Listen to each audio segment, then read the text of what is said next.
Kompas Petang berlanjut, saya Tifal Solesa. Saudara Menteri Pertahanan Prabowo Subianto angkat bicara soal dirinya yang diisukan menganiaya salah satu wakil Menteri Kabinet Indonesia Maju dalam rapat terbatas Kabinet. Prabowo membantah informasi itu dan tengah mempelajari sekaligus memproses informasi palsu yang menyebar lewat kanal YouTube ini. Hal itu disampaikan Prabowo usai mendampingi Presiden dalam kunjungan ke PT Pindad Bandung, Jawa Barat Selasa siang. Prabowo bilang ia tidak pernah bertemu dengan Wakil Menteri Pertanian Harfiq Hasno Kolbi dalam rapat.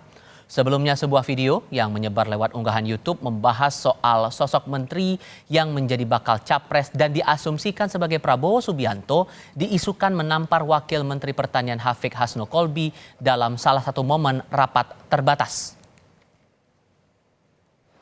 Ya ditanyakan lah, dalam situasi politik seperti ini pasti banyak isu-isu seperti itu.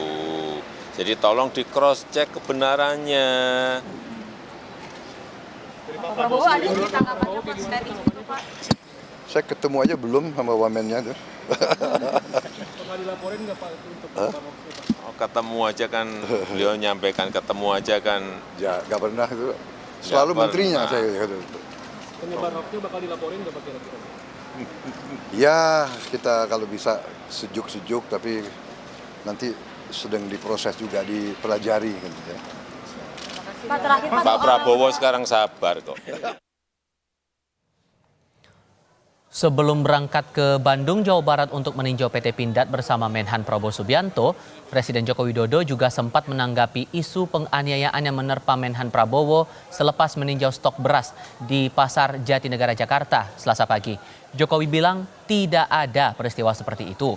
Jokowi pun meminta publik untuk meng-cross-check karena informasi seperti itu akan muncul lebih banyak di tahun politik. Setahu saya tidak ada peristiwa seperti itu. Masa nyekek, memang tahun politik ini kan banyak berita-berita seperti itu. Tolong di cross check kebenarannya. Jangan diterima mentah-mentah setiap ada berita. Ya.